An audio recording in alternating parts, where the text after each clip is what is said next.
That's my buddy Markeith. We actually made, that was like my first short film I made. So I needed that for the memories. Okay, and just like that, we are going to start. I'm here today with another very, very special guest. I haven't known him very long, but I'm glad I met him and we're great friends right now. And I think this is going to be very interesting, and I'm excited to talk to him and learn more. I'm excited for you guys to learn more. What we're going to talk about today, I think, is kind of controversial. I think there's not enough light shed on this topic, so I'm glad to kind of present everybody with all this knowledge and learn myself.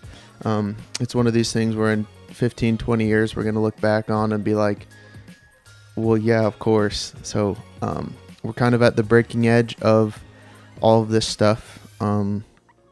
And without further ado, this is Kyle Hoffman. Thanks for coming by, man. What up, guys?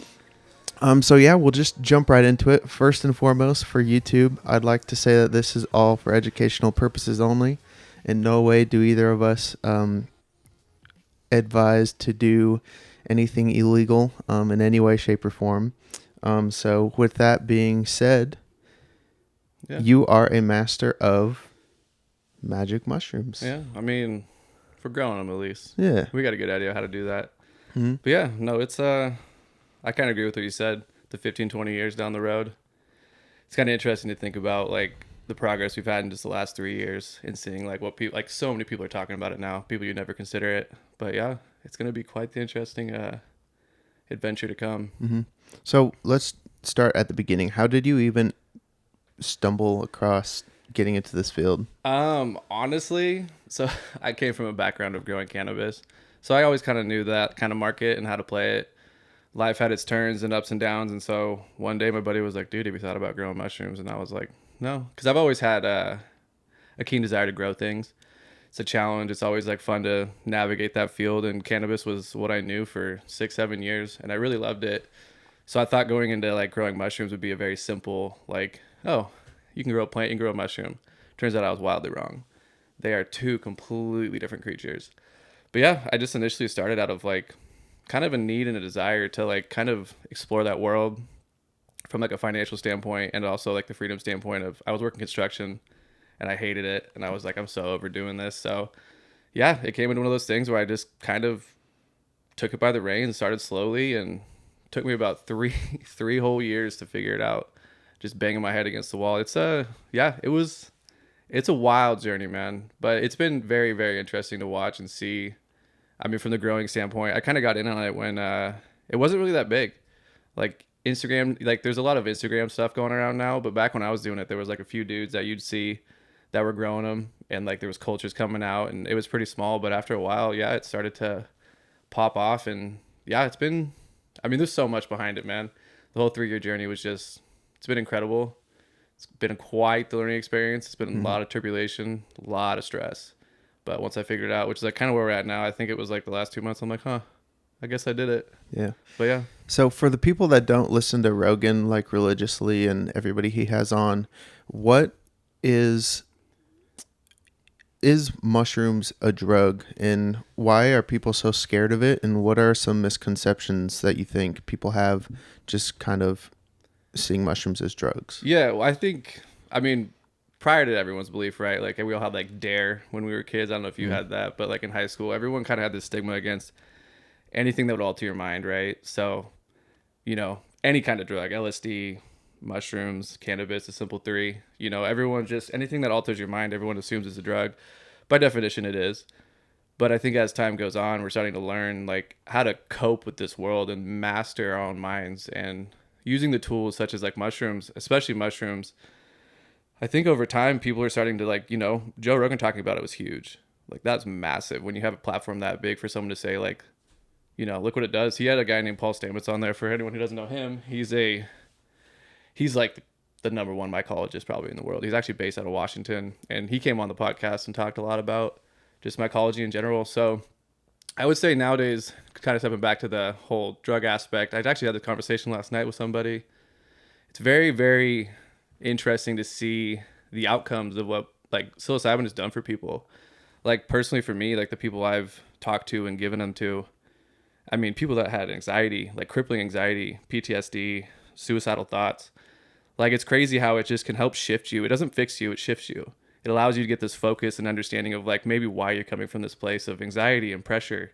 I mean, the world we live in is just constantly, you know, you're bombarded by so much stuff. And yeah, I mean, as far as the psilocybin goes, man, there's so much to touch on that. It's such a controversial thing because, I mean, we're all told not to do it since we're kids, right?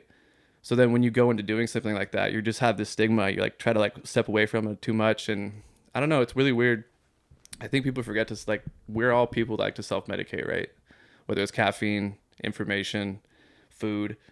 And nowadays it's like, I think people are starting to take that into their own hands. And so again, in the last 3 years, I think we've seen a lot more people step into the world of like psilocybin and psychedelics. Like there's ketamine therapy now. It's like super common. And I think, yeah, the longer we move forward with these things, the more people are starting to, on their own terms, versus like just trusting a doctor, a therapist to be like, hey, take this. Now people are taking it in their own hands to understand what it is to be healthy in your own mind. And psilocybin's been like the new forefront of that. Like there's so many studies coming out right now that are talking about like PTSD, anxiety. I think the government like 2 weeks ago, actually they're starting to actually testing it. They finally were like, all right, it's going to happen. So they're like putting out programs to try to figure out how to go about it. So, I mean, it has a massive impact. And I mean, anything great in history, right? Anytime someone tries to stifle it, there's a reason why. And I think this is one of those few things that like now, you know, it's coming forward into the light. Psilocybin's way more common. Like people didn't even know what that word was for so long. And again, common people that you wouldn't imagine doing this stuff every single day. And the more people like step into this world of mycology and psilocybin, they're starting to see the benefits. Like me personally, it's insane. Just I mean, I have so many impactful moments in my life. The major moments I've had that have like shaped who I am today all came from psilocybin. Like understanding yourself in a way that you never could. You could go to therapy for years and you'll never hit it truly like psilocybin can do it to you. So can you give kind of like an analogy to, like, let's say you are going to therapy for years and years and it's just basically talking to somebody. Yeah. What does it feel like for another example, when you do add psilocybin to the mix, as far as like unlocking those parts inside of you? Do you have like something to compare it to? Yeah, I mean, I don't like on a macro dose level. I think, let me try to conform this. Yeah, so when you you have a conversation with somebody, right? You're like, you can tell someone how to feel and like compare how you feel with them, right? But there's that certain level of you that's so deep, that's so hard to reach, and truly be open enough to like hear yourself and feel yourself enough to like truly believe that that is the truth of yourself. And to reach that, I think like going to therapy, you might have your moments where you're like, oh, I get it now. But psilocybin, like when you go to those worlds, like it's there and you're looking at it and you're like, it's untouched. Like, you know, it's so real that when you leave that, it's always with you. And I think that's a big misconception people have with like psilocybin of that, is like they think when they take it, they're like, oh, it's masking my problem. It's like, no, it's showing you your problem. Like, and it's like a tool belt. It like is giving you the tools to understand why you're here now. And so as you move forward, yeah, but that's the big thing for me is to touch that again. It's such a true feeling that you can't avoid. It's truly something that you can never, like, even therapy, it's just like you're understanding yourself over time and it gives you the tools to figure it out. But we're such a mass society of just how we feel. We're so masked by all these like consumptions of everything, whether it's like stimulants or, you know, everything. We're always just kind of numbed down. So when you take psilocybin and you go to that world where you can only see yourself and you can't hide from it, that's profound on so many levels. And I think like right now they're doing a lot of psilocybin therapies. Like there's a documentary called Fantastic Fungi where there's 2 patients on there that take like they were stage 4 cancer patients, and they take psilocybin therapy with, I think it was, I don't know, they had a therapist that helped them do it. Mm-hmm. And watching their faces and them coming to terms with death, it's like, dude, it gives me chills every time. Like it's something to like, could you imagine that? Like coming to terms with death as a stage 4 cancer patient and being okay with it. Yeah, because you're nothing but scared the whole time, and yeah, it's not fun. No, and it's these, I don't know, it's like psilocybin brings the truth of who you are, where your problems come from, to light, and it's for you to walk with that. And I think that's why it has such a profound existence in this world, and why it's, as time moves forward, if it's allowed to be what it needs to be, it's such a healing mechanism for the world. But again, you know, it's happening slowly, and I'm really hoping that we as people don't try to capitalize on it, because just like cannabis did, everyone just saw money and they went for it. So it'll be very interesting to see how that happens, and if people can kind of just like move aside and let it take its course as it needs to, and let the people that have the brains to understand how this works and like the information to share with the world, I mean, it's gonna change it. It'll shape history. That's kind of interesting what you just said too, because I remember you telling me when you were growing it, the biggest difference between growing cannabis to growing mushrooms is you have to step aside and let it just do its thing, and you're just kind of there. Yeah. You're like the dad for a newborn baby the first few months. You're just like, oh, I'm here. Yeah. I'm not Keeping really your doing hands off of anything. them. Yeah, it's because growing plants, it was funny. I was thinking about that on the way here. Like growing plants is like, you know, they're just like stuck in this pot. You got to water them. And if you don't water them, they just die. You're like a massive caretaker for plants. But mushrooms, man, they're so smart. Like they're alive. They're like animals more than they are. They're not plants. People always confuse that. If you just like, you think they're in the same world, but they're not. Like mycelium is wildly intelligent. They're, you can have like an agar dish where you can put like, there's these bacterias that are antifungal. It's called Bacillus subtilis. And it tells like fungus to go away, but it just sits there. And I've watched like fungus like wrap around these bacterias and just wall them off.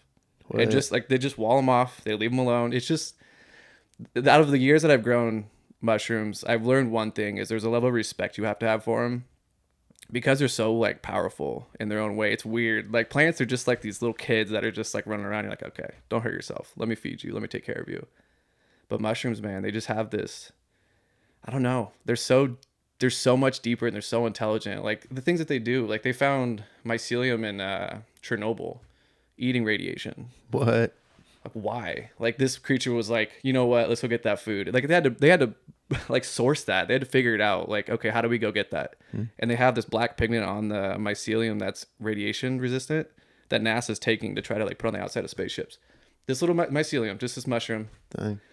And that's what we're dealing with, is these like really powerful creatures that they're just, I don't know. They're such a weird piece of the world when you look at the puzzle of how it works. But yeah, I've learned to like, when I got better and learned over time, it was to respect that space. With mycology, you have to like step aside a little bit, which is really weird for people to do. It's like you want to be so involved with the growing process of it that you kind of forget to just like let them run their course, because they don't need you. They really don't. Do you kind of feel that maybe they are so intelligent that their next kind of evolution is to be ingested by humans, and then kind of those ideas and those breakthroughs are just an extension of them? Like, do you think that they grow from the soil or whatever, and then you ingest them, and then they keep just sprouting, but through different avenues? That's actually, I've never thought about that. Because I've always considered it to be like a defense mechanism, like psilocybin itself. Because if you're a bear in the woods and you see this, like, because if you ever see like the mushrooms are super blue when you touch them, they get bruised really well. And the reason they do that, it's like, you know, it's blue. Like nature's like, that's a big color. I don't want to fuck with it. But I've never considered it that way. I always considered it as like a defense. Like if a bear ate a bunch of mushrooms, he's like tripping in the woods. Like, I don't want to do that again. That was not a good time. But I've never thought of them as an extension of themselves, like through us as a medium. Oh my gosh, I'm going to chew on that one, dude. Damn. That's kind of cool, because I mean, it seems to have that definite correlation of insight and expansion and clarity, and just, there's another word I'm looking for, but I can't find it, of just growing, just like how the mushrooms just all of a sudden explode into, I don't know. I think that could be something if they do have a further intention than just to reproduce. Yeah. Because they are obviously a lot different than any other thing found in nature. Oh yeah. So why not have a different purpose than anything else in nature? Yeah. I mean, if you like really look at mycology or mycelium mushrooms themselves, they're so alien. Like they don't make any sense. It's like but they were the puzzle that fixed it, right? So that's a really good point. I've never considered them like how their avenue in life might actually like try to coexist with ours in a way of like sharing with. You just blew my mind a little bit, dog. I've never even considered that. Yeah. I mean, that's so funny. Because again, yeah, you brought it up earlier. Like the power that they have, it's like it's respectable, and you have to respect it. And that's like the one thing with psilocybin that always blows my mind is like, dude, you push that around too much, they'll let you know real Yeah. quick. They'll be like, dude, don't. That's a whole nother world you don't want to play with too much. So who do you think could benefit from taking psilocybin as kind of not a prescribed drug, but using it as a true medicine instead of just a recreational drug? I mean, almost anybody. I mean, you got to think, again, going back to what we talked about, how people self-medicate all the time and all those kind of forms of life. I think the majority of people that I would notice the most of it are like anxious people. I'm super anxious all the time. I think everyone kind of is these days.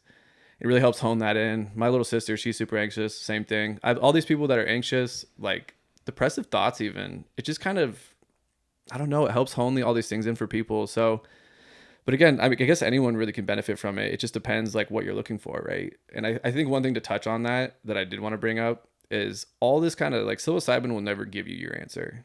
Or it'll give you your answer, but you have to put the work in. It's not a cover up. It's not something that's just gonna, you're like, oh, I feel better today. It's gonna help you understand yourself and figure it out on your own terms. So that's being said, I think if anyone it's anyone looking for the intent to heal themselves. Those are the people that need it. But that's the biggest thing you have to do moving forward with those kind of things. You have to have that mentality going in. It's like, I want to be a better person. I want to heal. I want to feel better. Whatever your terminology is, you need to have that going in with psilocybin. Because if you don't, you're not gonna really benefit as much as you think you would. Because everyone just wants that quick. I've had people be like, "Oh, dude, like, I felt really good for like a few days." I'm like, "Okay, like, what'd you do with that?" And they're like, "What do you mean?" I'm like, "You didn't move forward with it." That's the point. It's not ever gonna fix you. But we're so used to that mentality these days of, take this drug, it'll make you feel better. Take this, it'll make you feel better. Take this, it'll make you feel better, and it'll fix you, right? But it just covers it up. But psilocybin again, it gives you that, it gives you to the answer. It makes you look at it and be like, "Do you want to take it? You got to go get it though." So what just popped into my mind was like surfing. Like the ocean will give you big waves, but that doesn't mean you can surf. Yeah. That doesn't mean you can catch that perfect wave and ride it out. You know, you got to learn how to surf. You got to be ready. You got to be there, right place, right time, right equipment.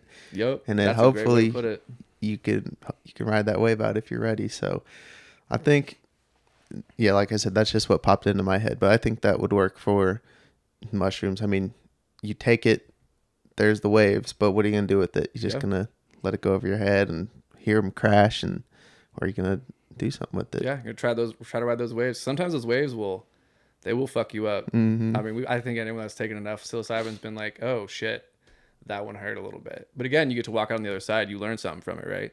How to handle that wave, how to learn how to ride it. And again, that's mushrooms in general, man. Like that was a really good way to put that. I think that's something that most people, again, and that was like my biggest thing when you asked if I wanted to come on here, was like, that's like my biggest thing I wanted to share, is that misconception of mushrooms, like the psilocybin just being the heal all for everything. Because I've had, again, so many people be like, "Dude, it didn't do this." I'm like, "Well, what did you want? Like, what'd you go in expecting?" And they're like, "Well, I don't know." I'm like, "You gotta have intent, man." I mean, the last time I took them, I went out in the woods and I was like, "Let's find it." And it took me like 6 hours and I found it. But once it hits you, you're like, okay, walk with it, be a part of it, and understand it, because you'll never be more open than those moments. But again, you gotta have intent. So another, for like the person that's never tried this before, they might just be thinking of taking a whole bunch of mushrooms and going on this crazy psychedelic experience for a half a day, and the walls are melting and the pictures are talking to you and the trees are dancing. Is every time you take mushrooms like that? Oh no. And for all you out there watching this, take your time, learn how to step into that world. Do not just go in. You can, if you're bold enough and you feel like you understand your mind well enough, go for it. But that's not always going to happen. Again, intent, right? Like I set myself up. I've only done, I think in the last like 5 years, I've done like 3 trips, and they weren't even that big. They were like really small ones. Because again, I had my intent. I knew how far I wanted to go. I knew like what barrier I was trying to break through. There's barriers I still haven't broken through yet that I'm like terrified to reach. So at the end of the day, that's really what it boils into, is you're not going to get that like watching the walls melt, tucking at pictures. I mean, you can if you want to try to find that for fun, but even in those worlds, you'll find something. But yeah, that's not what to expect. But the biggest thing is, again, this isn't advice, but a food for thought. Anytime you do this stuff, try to understand what you're taking, what strains you have, like weigh it out, do your homework, like take your time. Like it's your responsibility as a consumer to understand what you're consuming and how you consume it. And with this stuff, it's the same thing. If anything, you should be wildly cautious. So there's a lot of talk of microdose, especially when you get to like creative types, even people in sports worlds. I've heard of a lot of boxers microdosing and before training, it just helps them get dialed in. A lot of business people microdose. So can you touch on microdosing and then get into some of the like logistics as far as how much it is compared, like what's the difference between microdosing versus that big stereotypical? The macros. Yeah. Yeah. Well, so yeah, the microdoses are mostly based on like really small percentages. So like what I've learned from my experience of like talking to people that I've given them to, it's body weight. So body weight's really big. So I'm 180 and I do about 0.12, 0.15, depending on what I'm trying to get at. I've gotten up a lot more because your body gets used to it. But for the average person, yeah, microdosing is very, it's really dependent on your weight. And it goes back to what I mentioned earlier of like, you need to kind of take your time to understand it and like, what's your body going to feel? And what are you trying to accomplish? Because I like the microdoses where I can't tell I have it. It feels like I have like a shot of espresso. My brain's like more honed in because I'm super sporadic. And with work, I'm just like, I have to be very like organized. So it's very difficult for me if I take one though, I'm kind of more honed in. So that took me time to figure out what my dose was. But yeah, I mean, as far as like the benefits for people on that and the weight and how to go about it, like that is so still kind of in the air. Some people will take them every day for 3 to 4 days, take a break. I take them 1 on, 2 off when I was on top of it. Now, to be honest, I'm just like, today is the day. I'm having one. But yeah, and there's if you want to get into it more, Paul Stamets again, he's got a whole like recipe for it. If you want to look online, it's called the Paul Stamets 7-2. He incorporates a lot of like just gourmet mushrooms like lion's mane, turkey tail, cordyceps, reishi. There's a few other ones in there, and he incorporates a lot of that stuff too. But he talks a lot about it on like there's some websites you can find it on. But he talks about microdosing. He was actually kind of like the pioneer of that as well. But yeah, microdosing is something that I think if anyone should start, that's where, because you kind of get that feel for it, and as time moves on, you can kind of be like, all right, what if I took 2? What if I took 3? Again, it's a world that you should ease into instead of just like slamming the door on it and trying to figure out how that world feels. But yeah, microdosing, I think in the future will probably be one of the biggest things we see.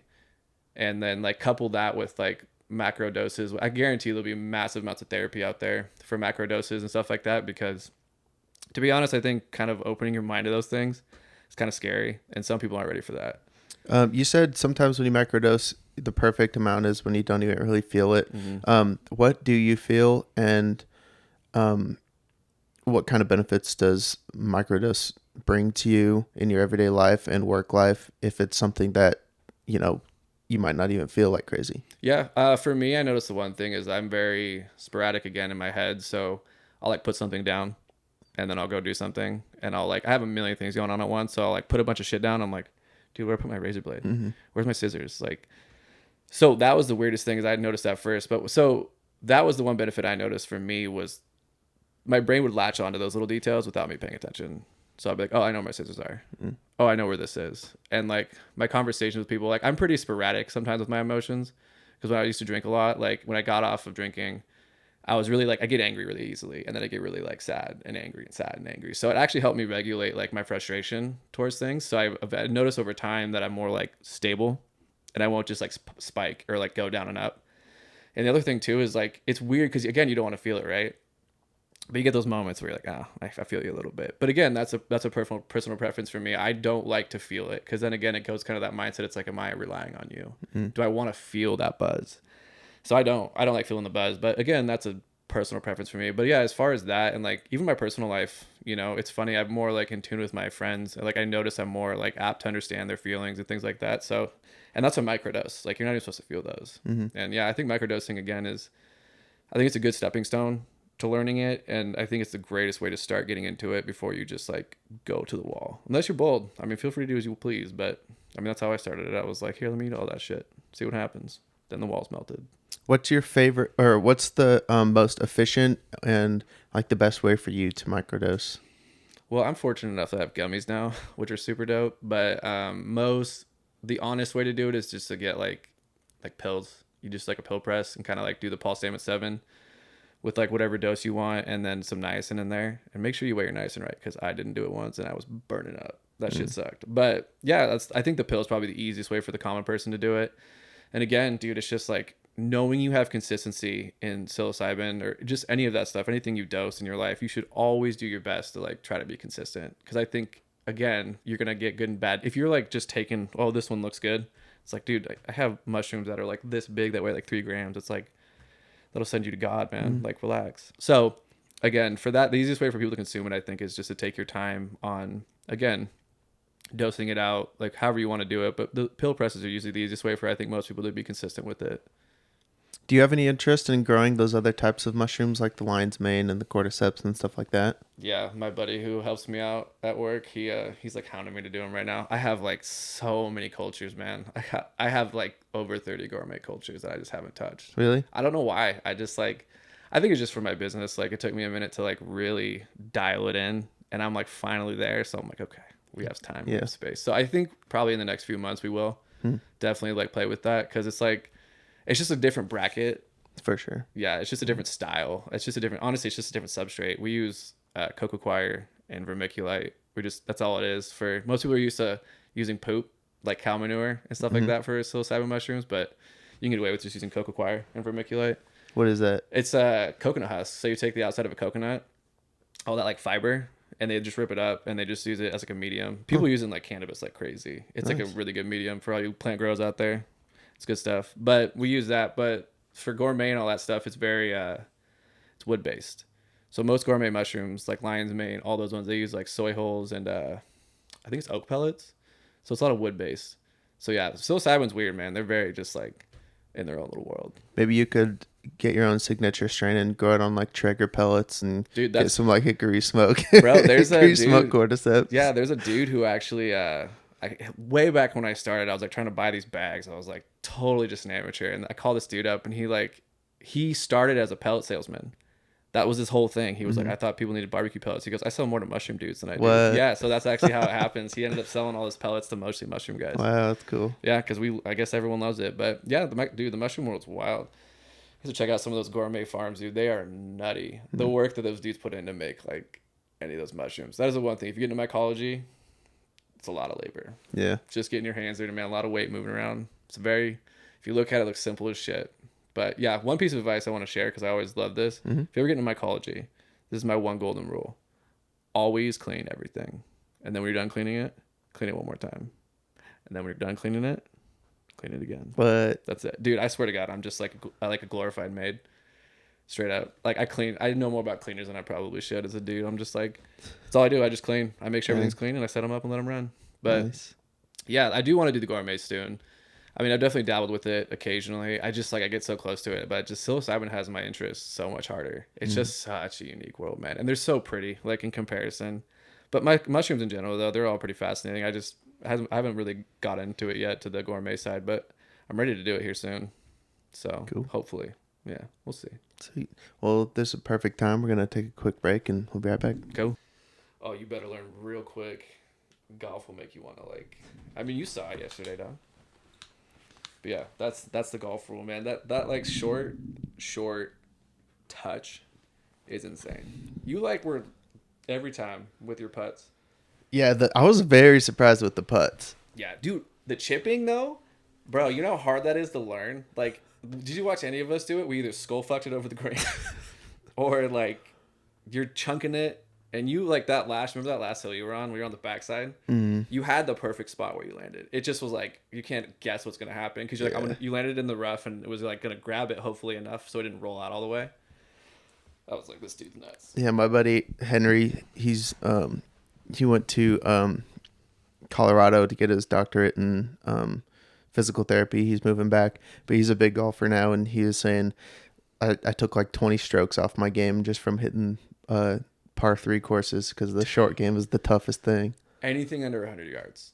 Anything under 100 yards. It's so weird, because when you can full swing every single club, right? It's like you're comfortable. You're like, I know this full swing. It's never going to change like my speed or my power. But the moment you have to start compressing that and like really trying to get all soft with it, nice tough hand, it's like, dude, short game is where it's at. Yeah. You find a dude that's mean at short game.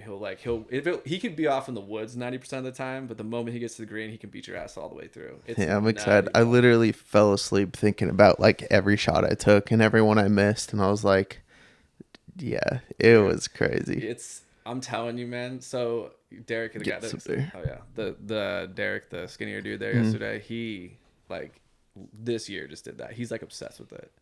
And that's what happens, man. You just like, you find that one shot and you're like, oh fuck, am I addicted to golf now? Mm-hmm. Am I a middle-aged man now? Yeah, and that last drive I had, I was like, Dude. dang, if I could do that every time. Allie and I were going to go to the range last night, but we, like I said, ended up going to a dog park and then just too tired after that. But Yeah, dude, that drive was so mean. It's just funny that oh, like, I got to give you props too, because I couldn't have done that without the best damn caddy in the land. We out I was here. just I was just swinging, but you're like, bro, 163 yards, hit this, swing this, 90%. I was like, okay. Yeah, you went for it, dude. And like, it was surprising, like the contact that you had that early on. Like, that is so hard to do early. Like, yeah, that drive you had though, that chip in, The chip in was nuts. Bro. I was I that got- feeling. The biggest thing that I remember is kind of like looking at myself having that feeling of like, holy shit, this feels so cool. I understand it now. and it's so impressive when you think about it. You're like, I hit this tiny little ball, like perfect distance, perfect rollout, perfect line, and there's so much movement involved. Like people that don't golf, they always like dog on golfers. They're like, oh, it's like, dude, have you tried it? It's so fucking hard. Yeah. And you get one shot of the day, you're like, no one talk to me, I'm a god today. But dude, yeah, like when you chipped in, like I remember like Derek just did this with his hands and he was like, oh, it's rolling in. Dude, you get like goosebumps. You get Oh, I got yeah, like it's all wild, like, crazy. what the fuck, dude? But yeah, golf, man. And I always like want to see someone like trip balls and like play golf and see how I just watched it. I forget the YouTube channel name, but it's a group of 4 buddies. They golf and film all their golfing stuff, but they did 2 on mushrooms versus 2 on acid, and they documented the whole like 9 holes of them, and it was it was fun to watch. Dude, I feel like I would be like so overwhelmed to be like setting up for a tee shot, dude. I'd be here for like 4 days, dude. Yeah, it's trying to set it up. nerve-wracking as it is. Yeah, I will say that's actually another thing that you had. This is funny how we're talking about this right now, but you have a really good like proper setup situation. If you notice, when I stepped up, I don't have like a setup. I think you were saying though that might be good because that eliminates all the jitters and all the panic. Find the middle ground, because we used to have a buddy that would take like 6 practice swings. Oh yeah. And you're like, dude, like it's for one, it's just like you're getting in your head. You're like, that felt good, that felt good, and then you get up and you're like, you freeze. You're like, fuck. Now I'm in front of the ball. There is a middle ground, but you should always have a setup. Like, okay, like foot's here. My roommate, he's on it. When he's like, it's always the exact same rotation. And every good golfer has that. Every golfer you watch, they will have it's like a rhythm. Yeah, it's like shooting free throws. The number one thing for free throws is get your rhythm and don't veer away from it. Yeah, and that's really what it turns into. But yeah, you killed it, bro. I was impressed. Your short game is nasty. It's because I'm short. No, I mean, maybe. I don't know. Maybe that's what it was. Dude, you fucking killed it, though. You had that wild last one. Then we'll get back to it. That shot where you're on the side of the fucking hill. Oh, that was a ficus. nuts. Where we lost the ball for 10 minutes. Derek, I just see Derek. He's like, he was on a ficus, dude. And you just... Literally, it was probably 3-4 inches up. Yeah. I will say, though, I'll commend you. Like, when people tell me how to do things, I get really just like, I'm like, go fuck yourself, dude. I'm going to figure out what happens. I was like, aim for me. And you like looked at me and like turned. And I was like, oh, he's doing it. And you just... I got pretty lucky. A lot of that came from fighting and wrestling, just from wanting to be a sponge. And you can obviously see things that I can't because my eyes are here and yours are there. So I'll listen. You know, coach me up. That was one of my biggest strengths, I think, is being coachable and open. Unless it's like my girlfriend or something, I'll listen. It's like, don't tell me what to do. I don't know how to do it. Yeah, seriously. I'm doing it right for sure. Yeah, and you're like, yeah. I'll never admit it though. Yeah. But yeah, no, you killed it, man. I think you had the right moves for it for sure. But don't get too addicted, man. You might run out of money. Oh yeah, seriously. Dude, it's fucked. I know I got to buy those Kirkland clubs. That's my next. I'll probably try to sell a pair of shoes. Wedges, man. Oh from yeah. Costco. Do not dog on them, guys. They're clutch. They were clutch. I was hitting all the money shots with them. Dude, I love those things. But yeah, that was a good takeaway or take in. However you want to say that. Transition in. There we go. But yeah, let's get back into it. Where do you think mushrooms and the stigma around it will be in 10 years from now? I mean, honestly, I think it's always gonna have a bit of fear behind it. I think it'll be wildly accepted once a lot bigger hands get a hold of it. Hopefully, the right hands. I think once the information comes out, and it's just one of those things, right? Enough people get their hands on it, enough people start using it. You know, it's like, oh, tell your friend about it. Your friend tries it. Like eventually it'll become a commonplace, I think, within the world. But again, I think there will always be those people that it still has to be respected, right? Psilocybin has to be respected. You go hand that stuff to some kid gets a hold of it, he's like 16, eats like 5 grams of it. Like, dude, what the fuck? That kid's gonna have a moment. Or anybody, even adults, man. So I think it'll the stigma of like it's a drug, like, oh, it's bad for you, like that, I think will fade. But just sorry to interrupt, but the thing about that too is like everybody has a medicine cabinet, and if you have a bottle of oxys and a kid, eats 5 oxys, he's gonna die. Yeah.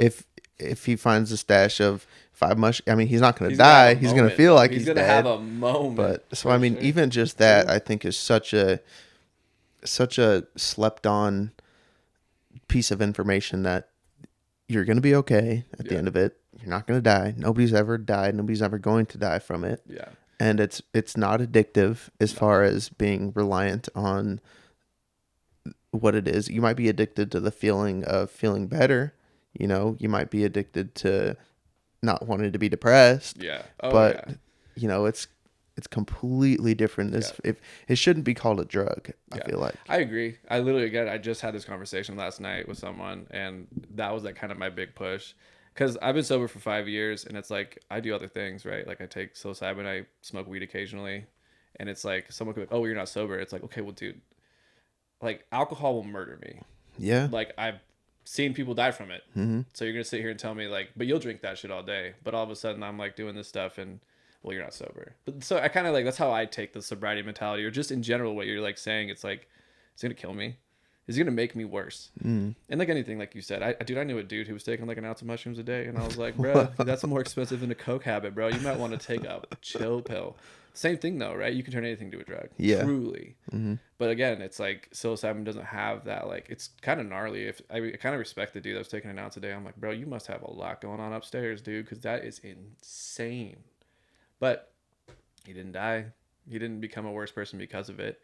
He might have had some things to deal with on the way down from all that. But at the end of the day, yeah, if it can't kill you, like, which is funny, right? Again, like antidepressants, that kind of shit. Holy fuck. The amount of stuff that does to people's heads, and they're like, everyone's like, your wiener. Like, really?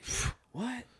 I went through all of the antidepressants, and I got to the point, they were like, okay, we're going to switch. This one's not working. I was like, is it, it's going to decrease my performance? Cause like, I don't need any less. I promise you that. But she was like, oh yeah, let's try this one.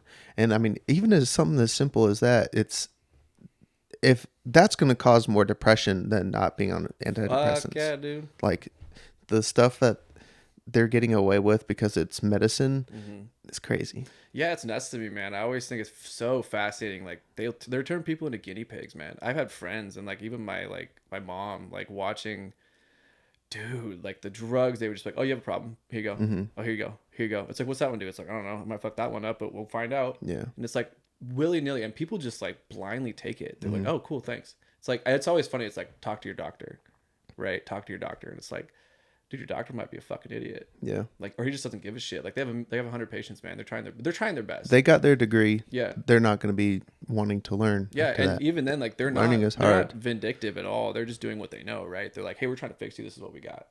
And so at the end of the day, that's like really what it turns into. But again, that was something that I really did want to talk about when I came on here, was that whole concept of self-medication.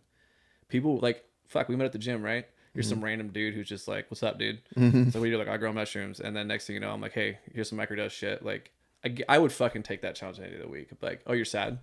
Take this. Like, I'm going to like share my sister's story. Sorry, Missy. So she has like really bad anxiety, like crippling anxiety. And I'll never forget like so one day, like when I first started doing the microdose stuff, I was like, oh, here, take these. Like I made a bunch of them and I gave them to her, and I remember her like, a few weeks later, a month later, she like texted me. She goes, it stopped it.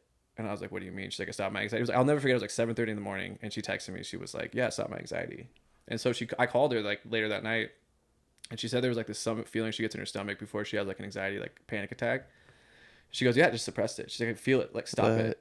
It just stopped it, and like right there. She's like, it's right in my chest. I can always feel when it starts. And she goes, and it just like held it there, and it didn't let it go. And I'm like, what the fuck? Like that should be like, should that be national fucking news? Yeah. Like should be like, oh my God, like I just fixed it. Or this little fucking creature. And it wasn't even like a lot, man. It was like 0.1 or maybe less than that. She takes like 0.06 grams. It stopped it.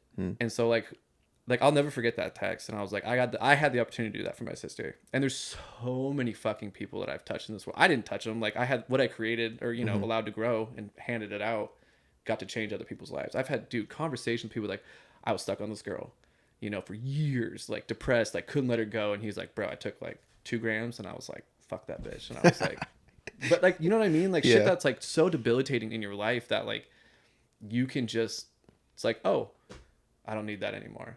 Or like, oh, it'll always just help you. It'll never like completely fix you, but you're like, huh, I can learn how to live like this. Like over time, like you adapt, right? Like a habit takes what is it? 90 days? Something like Some that. crazy shit. Like, so imagine like in 90 days, you're just like focusing on like, okay, I have anxiety.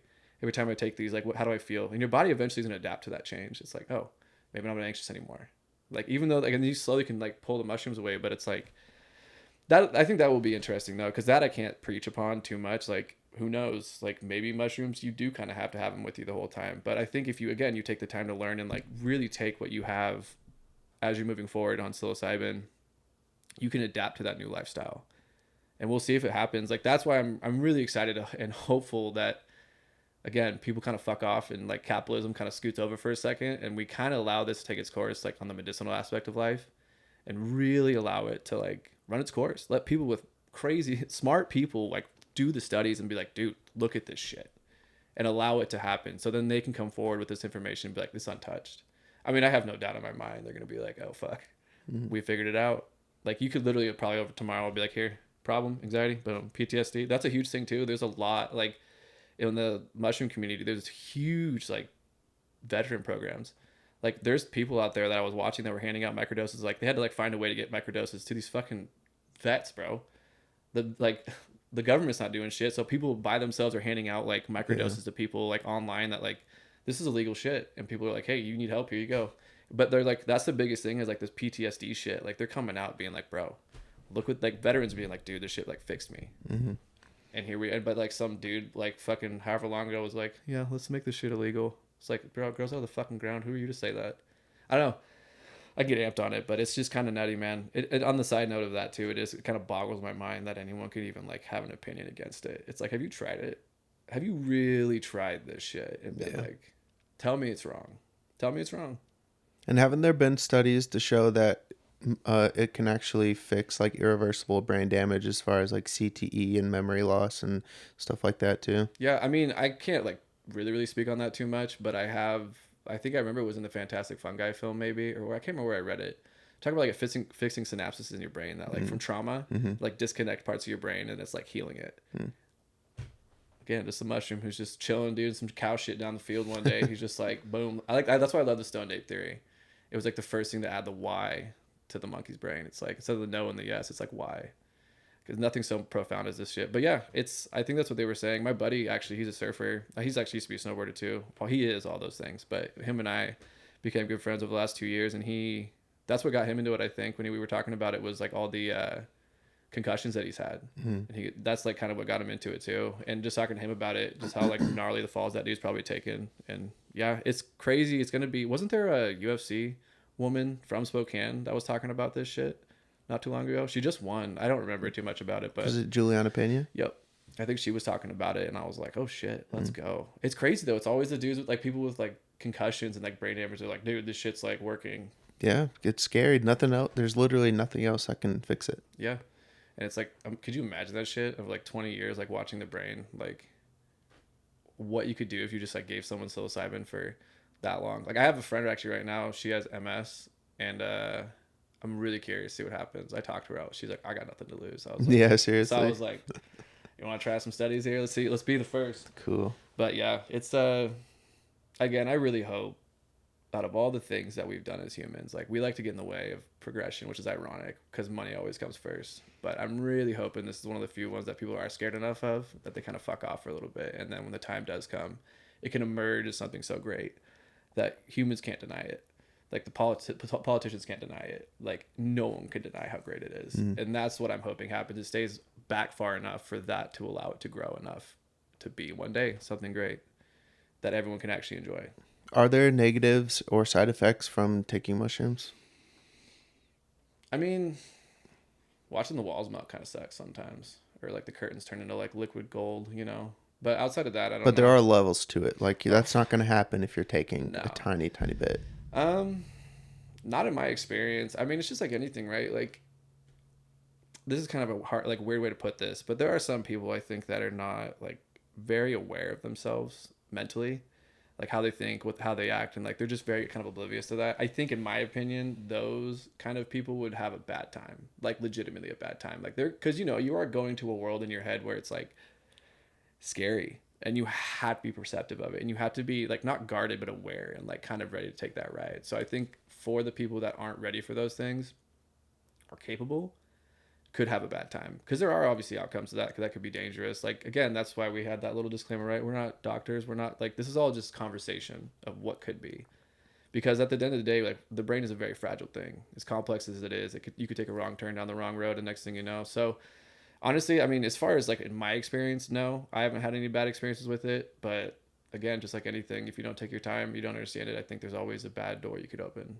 especially with psilocybin, because it is so, again, it's something you have to respect. And I always say that it's like, as amazing as it is, you have to respect that kind of power.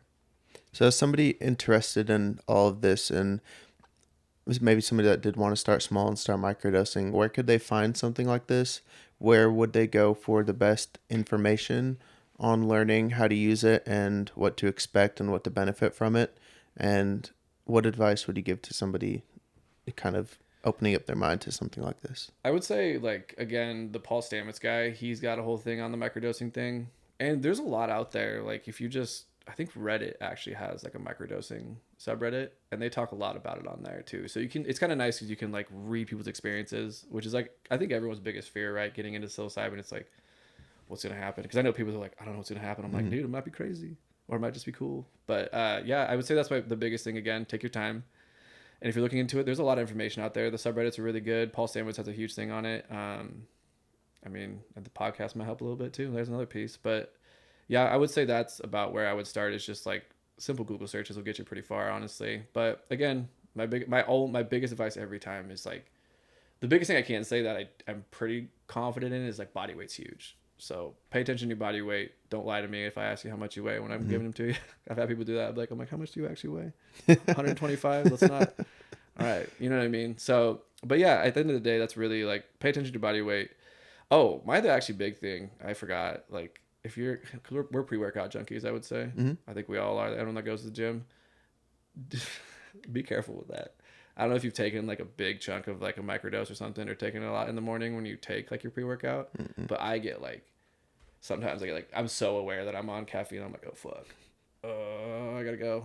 So that's the other thing. I would avoid caffeine. That's my little piece. Avoid like too much of it if you're trying to like really enjoy the benefits of it, because it can kind of like spike that anxiety from it. So, but yeah, there's just a lot of information out there, and again, it's just a bunch of people trying to figure it out. No one's like really sat down and be like, okay, this is how it works. This is what it's good for. And that's again why I'm excited to be a part of this. I think for the first time, I don't know, it's been very interesting to be like along this journey doing this, because I've had so many doors shut in my face where I should have been like done, but like something always open. It was trippy. Like I've never done anything in my entire life where it's like kind of what I felt like I was supposed to do. I'm not even sure where I'm supposed to be with it yet, or like what the next part is, but it's been so wild just to be like, dude, I mean, I won't get into it because there's a lot of details of like my journey of growing these. I mean, I started in like ghetto shit, like renting some dude's house, like growing in his basement, and like just weird shit. And like every time the door shut on me, like, you gotta go. Like, hey, my buddy's got a shop. Go to that shop. And this dude's just a fucking wild motherfucker. And like the day I fucking landed in my next shop, there's a notice on the door being like, you guys are evicted. Oh, damn. I'm like, what the fuck? Everywhere I went, everywhere I did, I've never ever had something like, even though it was hard, it always worked out. And so I'm really excited to see like why. And I think this is like a part of it. Like I get to be a part of history in some degree, whether no one knows my name at the end of the day. It'll be fascinating to see like the influence that I've had. Like I've touched people without ever meeting them. And I think that's something that like is amazing. And I think it's going to be really cool to see where it leads. But again, like I guess the whole point of that was to say, it's like, it's crazy to see, like, to be a part of it, I guess. And I'm excited. As weird as it's been, as wild and scary as it is to do what I do, it's kind of like, fuck it. Do you think you've been infested by the mushrooms yourself? Fuck. What if they're just taking their next evolution through you right now in your brain and your body? Y'all's better be cool to me then if I fucking turn into some like sentient being on this planet, I doubt it. There's dudes that do a lot more of this shit than I do. But I feel like, honestly, it's funny because I've always had like internally like a bit of an ego on myself of like, oh, because you have to be great, I think, in your own mind to get through a lot of bullshit, right? And I've been through enough bullshit in my own life to be like, you're great, you're okay, you'll be great. Dude, I feel like with these things though, I'm not like, they're like, I'm like their bitch. Like I walk into that room, they're like, hey, it's a little hot in here. I'm like, got you. It's weird, man. It's true. I've never felt like such a like caretaker to something. I'm like, what do you need? You guys need it? But yeah, because again, cannabis wasn't like that. You were the guy that was like, fuck. All right. But yeah, so I mean, maybe they'll like one will latch on. I did have a mice eating some of my shit, and I think I had the smartest mouse in the world in my shop. I don't know where he went. He might have started a colony of his own somewhere, but I never got him. Dang, he's enlightened. Fucking hopefully not too much, man. He knows too much, I think. So he knows my spot. So, but yeah, no, it's I don't know, man. It's just there's so much to it, and I feel like I'm such a child left, and like there's so much to understand. Because like even coming on here, I was like, there's dudes that I could probably pull out of my friend group. That's just they've done so much more on the psychedelic side of like experiencing it and like going down that path of like understanding it and learning about it. Me, I've kind of lived in this middle world of it of like I'll produce it. I've always been like a grower in life, and it's like, okay, what's my little piece of that? And again, it's not like I don't consume it enough to really be like a professional at it, or like there's so much I don't understand about it. But yeah, it's been very, very, very interesting being the guy who's like. So you're the DJ Khaled of mushrooms. Fuck yeah, dude. I wish, dude. Like you get everything together, you grow, you produce it. Yep, I'm the guy, dude. But you'll never like, yeah. DJ Khaled's got a lot more gangster shit going on than me, though. God, we had that conversation yesterday, dude. He's a wild man. I'm jealous, dude. I wish I had that kind of lifestyle where it's like, what matters? He's like, let's talk about my car looking like a cappuccino, dude. I'm like, all right, dude. Then that's it. That's on the agenda. That's it. Yeah. Now I know what I need to work for. Psilocybin, get me there. Yeah. Shout out to Psilocybin, I guess. Sponsor this episode. Yeah. Please hit us up. So where could they allegedly, hypothetically, get a hold of you to? Oh. Honestly, I think that's something I'll probably keep in regard for a long time to myself. Because again, like even coming on here, I was like kind of nervous. I was like, fuck, like. Because it is something that I do keep pretty like to myself to the most part. I mean, I'm proud of what I do, but there is that world where it's like the reality of what I do is a very important thing to like guard because the world's not ready for it yet. As much as I wish I could be like, boom, go here. But I mean, I will say down the road, my buddy and I will be starting a culture business. So you can buy spores, like they're illegal in every state except for California, Idaho, and Georgia. And you can grow your own. Really? Well, you can't grow your own. Don't actually do that. You're not supposed to grow them. But spores, you can buy. So my buddy and I are actually going to do that because we've watched a lot of like these companies come out that just have like no regard for like quality and all that stuff. And we're like, dude, we could totally do this. Like we have all the tools. Like I think we're both intelligent enough and we're dedicated enough to do these kind of things. So that will be the step that like if I do emerge, that's how it'll be. Interesting. Is through that because the growing aspect of it is something like it's kind of a bummer because I do live in the dark. Like with my work, I do. I live in the dark. Like people know, a lot of people know what I do. I've been kind of like, some people would argue like too loud about it. That's an old school thought in my mind. It's like, yeah, there's a little bit of danger behind like talking about what I do. But at the end of the day, it's like, I don't know. Again, remember what I always said, it's like, it's always like been the guided version of my life. Like it's always like meant to be in some regard. So it does suck because the side of my business that I do in my life, I can't really share it with the world. Like truly be like, fucking here you go, dude. Yeah, certainly can't get a billboard or anything like be that. Like boom. I mean, that'd be dope. Like I've had a thought though. I was like, if I ever go out with a bang, I'll just like go downtown and just start slinging them on the roads, dude. Be like every homeless guy, every like bar, just There'll like be no more homeless people, but you'll be in jail. Some random dudes in prison for life, but like he fucking fixed all of downtown Spokane. Y'all's are welcome. But yeah, I mean it's kind of shitty. And I do deal with that in a weird way. It's like because I think a lot of people like I talked to you yesterday about like validation. I think everyone wants validation for their work, whether they want to admit it or not. And that's something like I kind of crave with my job. It's like I put my soul into this thing for the last 3 years, and it's like no one watched it. I was like in the dark, just like showing up in my beat up car, just like every day, just fucking trying to figure it out. And so it was a journey, and now it's like I did it, and now I'm like, how do I share this with people? How can I share this with people with like such a disregard for, without disregarding my own like safety and that my own freedom. And it's hard because you're kind of stuck in that middle road. It's like, I guarantee you there's people that'll listen to this that like if they've taken mushrooms in Spokane, it's like, dog, that was mine. Yeah. I've met dudes like, check these out. I'm like, those are mine. He's like, what? I'm like, yeah. That was batch 93. Yeah, dude, straight up. And it's like, but you know, it does suck in that regard. But I have to like pull back again. It's like, what's the purpose, right? Because again, it's kind of ironic. I've always thought about like psilocybin on a weird level of it's supposed to free you from yourself, from like the compounds or the constraints of life and all that shit. So it's funny when you try to produce something for money that's supposed to be against it. So that is like this. That's the other conflict with what I do. It's like, how do you approach that? Like, I want to live my life and like be able to like feed myself, but also like provide medicine for people. It happens though. There's other people that do it for me, but yeah, it's a very interesting life I live, I guess. Sometimes I think about it when I'm driving. I'm like, how the fuck? Like, you know what I mean? You think about yourself when you're like 12 or 16. Like, what are you gonna do? I'm like, I'm gonna be a jet pilot one day. It's gonna be dope. I'm gonna fight like people overseas. Nope, that's not what happened. I grew cannabis and then I started growing mushrooms. So yeah, well, it's working out. The world needs it. Yeah. Is there anything else we didn't touch on that you wanted to get out there? I think we hit a lot of it. Like I said, I think the biggest, like I said, the one thing I really, really want to preach over and over is like, if you decide to enter this world and try it, do your due diligence. I always stress that. Like, weigh your shit out, take your time, understand that it's going to be a journey. And at the end of the day, it's your journey to take. And just take your fucking time. Like you said about boxing and wrestling, people get frustrated because they want to learn today. And I think that's the biggest thing with this stuff is to really just approach it with an open mind. No, it's not going to be fun the entire time. And that if you do want to, it's not going to be a fix all be all. It's going to help you move forward in your life in a lot of aspects. And it's your journey. Just take your time and enjoy the ride. Perfect. Is there any pages or anything you want to plug before we get off? Or fuck, dude, I don't even have anyone. It's a good little send off. I got homies out there, I guess. Chinese American Bear. Go listen to their music. That's my homie. Hell That's yeah. all I got. So, all right, y'all. You heard it. Thank y'all for tuning in. Kyle, thank you so much. Thanks, man. I learned a lot. Hopefully, y'all enjoyed it and learned a little bit of something. But until next time, deuces. Fuck yeah, dude. Hell yeah.